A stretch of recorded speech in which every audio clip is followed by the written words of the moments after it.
Hi everyone, welcome back to Travel with Stars. Today we are in Bardstown, Kentucky, visiting Willett Distillery.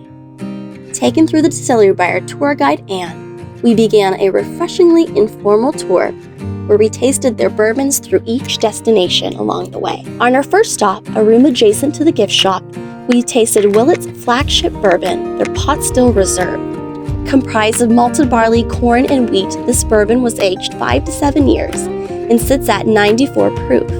We were given a Glencairn glass with a Willett bird present on the front that we were able to use throughout the tour and keep after. Evan Kulsveen and his son Drew designed Willett's one-of-a-kind pot still. It took 7 years to build. Their bottle for the Willett Pot Still Reserve bourbon is modeled after it. A company in Italy makes the bottles for them. Johnny Willett was absolutely Daddy's best friend, and he was the one who designed the distillery. Yeah, because he worked with his brothers out there. Yeah, but I mean, He was an Johnny. engineer. My father and Johnny Willett were the one. They were the two that started it. There were no other brothers there when it started except for Johnny and Daddy. That was it. And Johnny did the design, and Daddy was more the master plan. He had the overall. Mm-hmm. Well, because he had worked with his father. They worked at Burnham. They worked at Burnham. Daddy had worked at multiple distilleries, and then the background. His mother was a Thompson, and Charlie Thompson was a master distiller at various plants, and he actually started distilling when he was 6 years old. Mm-hmm. And they used those were the first mash bills were from Charlie Thompson, and we've still got those. Mm-hmm.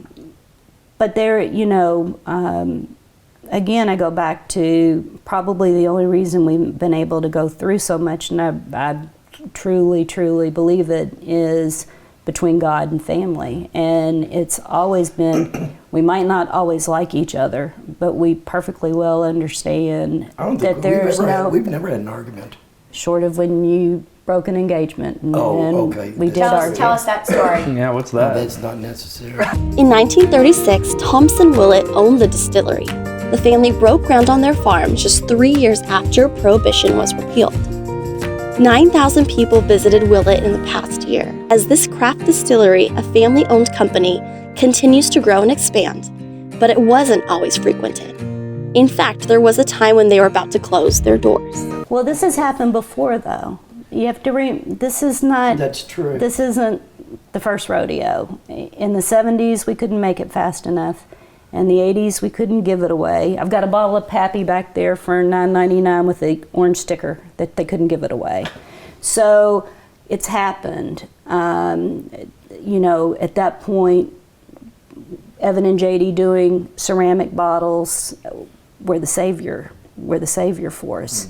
Mm-hmm. So he's seen it. It's just like I've seen 2 whiskey fires. They were the most devastating things I've ever seen in my life. And, for him to have 92 years, he saw an awful lot, from mules taking barrels up into warehouses to automation. And so I don't know that he would have been overwhelmed on how it's being received again, because it's again. This distillery is housed on 120 acres, sitting on the highest point in Nelson County. It's great for maturation in barrels. Willett fills 50 to 70 barrels a day, with 25,000 barrels filling their 9 warehouses. The first 8 warehouses were built in 1935 to the 60s, but the 9th was erected in January 2021. Unique, antique, and boutique, everything is the same since 1936, says Anne, saying she'll prove the truth to that statement throughout our tour. At Willett, everything is done on site. Distillation, aging, bottling, shipping. They project 5 years in advance how many bottles they'll need. Now, you all both worked at the distillery or had different jobs there. I know you've talked about your last day on the job, Alice. For inventory. Yes, on the That's right. You want to tell us about that? 'Cause I don't know if you've heard this, Nicholas. Let me go back to my first job at the distillery was bottling miniatures. And I was convinced that Daddy was making those for me because they were my size. And I was about 6. And I was just thoroughly enamored that he was bottling these bottles for me. That was the first job. And it was probably because it kept me really busy and out of the way. And then I progressed from bottling to Martha and I did inventory. And so Martha was much more accurate, so she took care of the records and I was the counter. And the rule was you had to do complete serial number when you started in the rick, and then you had to do just the last ones. But he wanted you to touch every one, and then if there was something wrong with the barrel, we had to make the notation. Leak. So Martha and I were a good pair. We understood each other. We'd start at the top because if it was going to be always in the summer, it was going to be hotter than Haiti, by afternoon. So we'd start at the top and work our way down. Everything's good to go. And we really did a great job. And then I guess after 2 or 3 years, there was a lot of movement out. I guess there was always a lot of movement, but this particular summer, it was the summer right before she got married, and we're taking inventory and we're in H warehouse, and Martha keeps adding and we're one short. And true to form, we all rode out together, and Daddy said, well, you're gonna have to go back in. And so we go back in, and we go back in, and we go back in. And we are finally on the 8th time, and I'm foaming at the mouth saying, this is ridiculous, the barrel's not there. I've been to the back of everyone. I'm screaming at Martha saying, there are 12 barrels. I put my hand on the back of the wall, there is nothing here. Do you see? I mean, I'm taking the flashlight, do you see? And finally, we're down on the ground level. I am in the I know exactly where I was in the warehouse. I get into the back. I'm back almost to the window, and there is a cow snake draped. Have y'all ever seen a cow snake? They're huge and black. And if you are 13 years old and you're in the back, in different town. I come out, I hit the side of the rick full kilter trying to come out. I convinced I broke my shoulder and could care less, and I come flying out of the warehouse. And Slim and Joe were all there, and they were like, what? I was like, there is a snake there. They were like, calm down, it's not gonna bite. I looked at Martha, I said, I'm done. And you said Mom sat on the back of the truck and lit a cigarette. Martha sits and she's lit up a cigarette, and I said, I'm not going back in. And Daddy came out and he was like, what's the problem? I said, I'm done. And he was like, well, did you find the barrel? It's not in there. I'm not going back in. I've counted my last warehouse. Fire me. I'm not getting paid anyway. Fire me. I am not doing it. And so I guess it was like 3 or 4 days later, they find said barrel in C warehouse. Somebody had moved it and not done the paperwork. Mm-hmm. But cow snake, that was I don't do inventory. Our second tasting was Old Bardstown, Thompson Willett's flagship bourbon.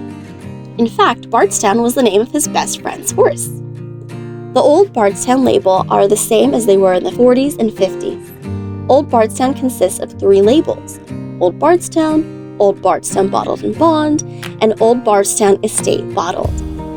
We were given a chance to taste one of the 3. The first, Old Bardstown, sits at 90 proof.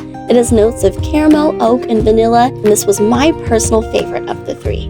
The Bottled and Bond had notes of cherry, candy, and cinnamon. It follows the Bottled and Bond restriction of being aged at least 4 years, 100 proof, and being bottled in the same season. This is only distributed in Kentucky. This won an award for being the best bargain. Jordan enjoyed this one the most. Our last of the Old Bardstown was their estate bourbon, which is aged 6 years, sitting at 101 proof. It was described as smoky, which accurately packs a punch. Willett sources their corn and wheat from Peterson Farms, housed 22 minutes away in Loretto, Kentucky. Their malted barley and wheat comes from Canada. Willett has 6 mash bills, 4 bourbons, and 2 ryes. Their mash takes 4 to 6 hours to cook. It's combined in 10,000 gallons of stainless steel tanks.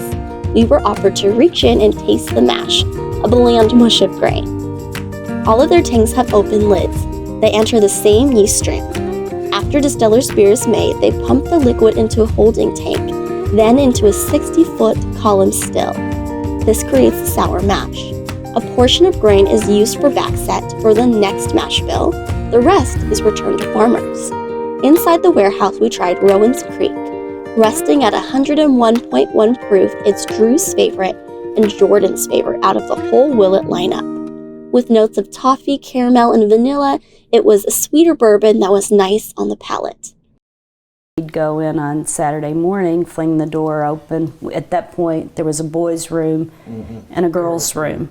And so the girls' room was always close to Daddy's bathroom, so he would wake us up first. And then he would go across the hall to the boys' room, fling the door open. This is like a ritual every Saturday morning. I can still hear it. Oh my God, tell me you weren't drinking our product last night. Then JD would start to laugh, and JD's got a very boisterous laugh. And so you'd go and JD would be bouncing off the bed. He'd be laughing so hard. And I still remember him going, Thompson, it's okay. And I'm thinking, you don't call Daddy Thompson. And to make matters worse, JD would just be hysterical, almost falling out of the bed. And Daddy he'd go over and breathe on him, and he was like, please tell me you were drinking somebody else's product. Every weekend. This was not like one and done. This is like every single weekend we'd have the same discussion, same giggle, same laugh, same routine. Thompson come right on down the steps and go. Yeah. Willett's unique practices date back to their origin in 1963. Using an original cistern, they fill up every single barrel that they source from Lebanon. Willett uses a level 4 char lit for 54 seconds. All barrels are weighed with original scales, each weighing 510 to 530 pounds.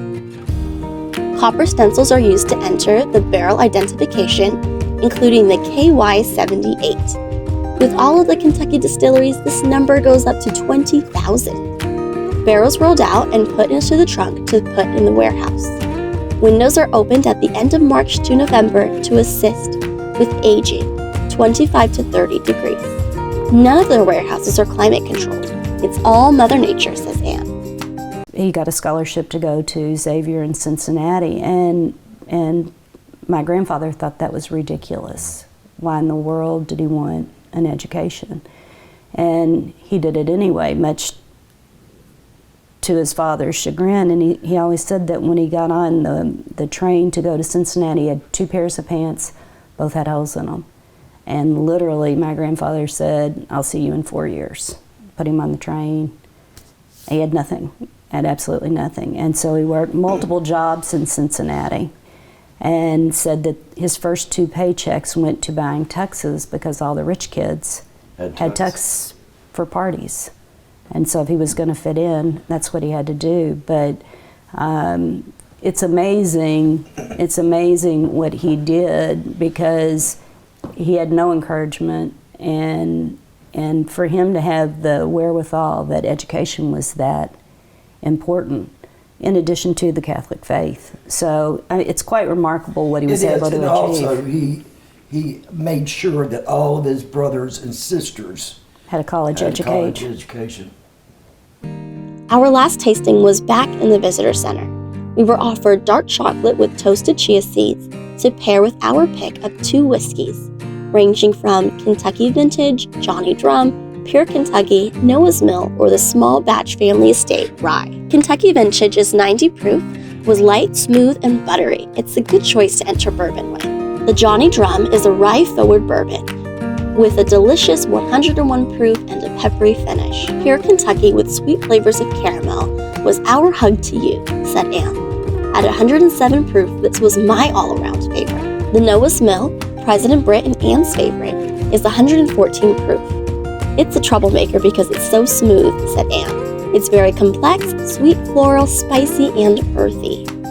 The Small Batch Family Estate Rye, at 109.8 proof, was another of Jordan's favorite. The single-barrel cask-strength rye is what Willett's bartenders use in a Manhattan cocktail. It was, you can say it was a different time, but they were all so grateful for the people around them. And, you know, we've talked about all the characters out at the distillery that worked, and Daddy would hire a lot of people that nobody else would give a chance to. But he really, really believed in people, and he could always find the good in people. And it's a great, great quality, and hopefully we pass that along to our children. Well, it's a privilege, actually, to be able to have that upbringing. Well, but hopefully we're passing it on to our children and grandchildren, that everybody is important, and really believe it, not do it just lip service, just really believe it. Thanks for watching our tour of Willett Distillery in Bardstown. We love the colonial-style visitor center as well as their tried and proven methods to distilling and aging. Also a special thank you to the Louie B. Nunn Center, Oral History through the University of Kentucky, who provided the video of Martha Kulsveen and Alice Heaton. Thank you so much for watching. Please like and subscribe for more distillery tour videos to come. Bye!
For Willett, known as a craft distillery, every bottle is small batch, combining 25 to 30 barrels to fill bottles.